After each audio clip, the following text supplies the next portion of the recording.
Hello, today we have had another little tiny baby Bannerlord patch. I'm going to take a look at it. There's not a whole lot here, but we'll go over what we've got.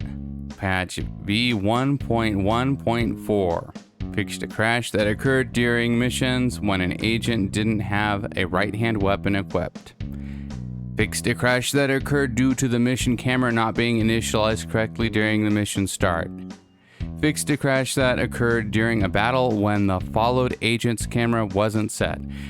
I don't know that I've had any of these crashes, but it's always good to have crash fixes. Fixed a bug that caused the riding perk Shepherd to reduce the speed from hurting instead of increasing it. Okay, this is one, I've talked about this before, because I used to always take the one to reduce the hurting penalty.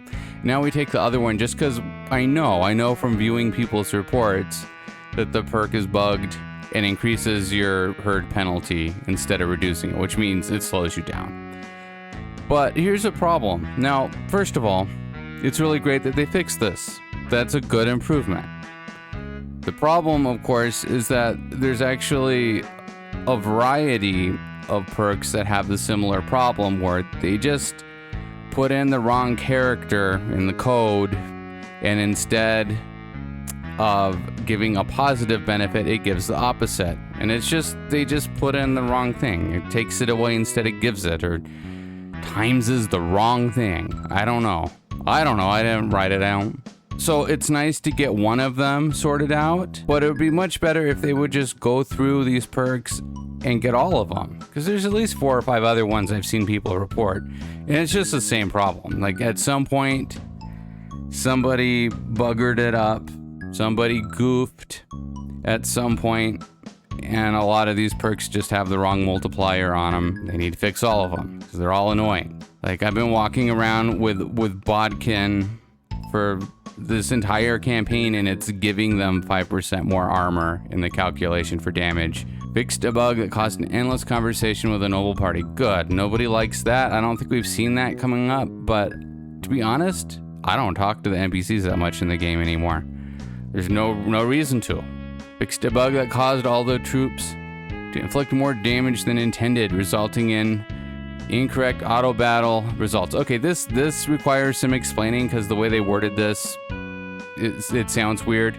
This is only for auto calc. It doesn't affect how much they do normally with the normal damage mechanics in battles. It's only for their auto calculation. And what this is, every troop was basically doing the same type of damage in the calculation, or the same amount of damage. So it only mattered how many troops you had. And I think which type of troop, meaning like infantry, archer, mounted unit, not the tier of the troop, which is the big problem. So if you had like 100 tier 6 troops and you went up against 150 recruits, you were having too many losses of your troops.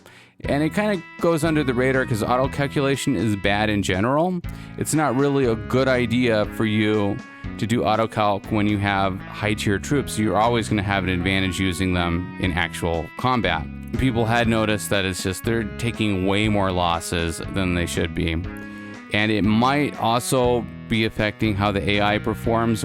Like, I've complained a lot about them just letting people siege everything.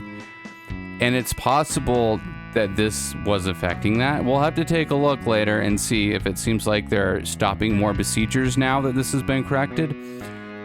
But the other possibility rather, is that they're also getting a bonus from the siege gear that they've built, even though the battle will not be a siege battle, it will be a field battle. So that could also be a reason why the AI is not attacking besiegers in the field. But either way, I'm glad they fixed that. Multiplayer. Improved lobby server stability. Well, good. Fixed a bug that caused connection issues for longer running official custom servers. Fixed a bug that caused the get jump action failed log to be spammed in the custom server console. Okay, well that sounds like nice fixes. Modding. MP updated the voice chat system to match the flexible number of skirmish players to prevent crashes with more than 6 versus 6 matches. This should also resolve the custom server crash that occurred when the player distribution in a skirmish match is temporarily shifted For example, 5 versus 7 due to a player switching to the opposite team before the player who lost connection reconnected the match. Okay, good. That's good. I don't play multiplayer.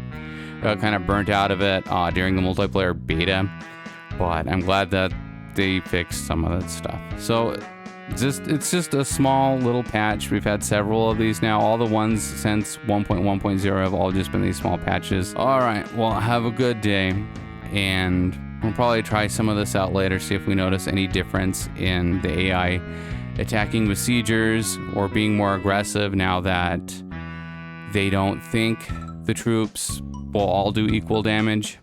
Who knows though? That's something that's kind of hard. Something that's kind of hard to know is, does the AI know that, or do they still think they have the normal advantage they would have? It's hard to know.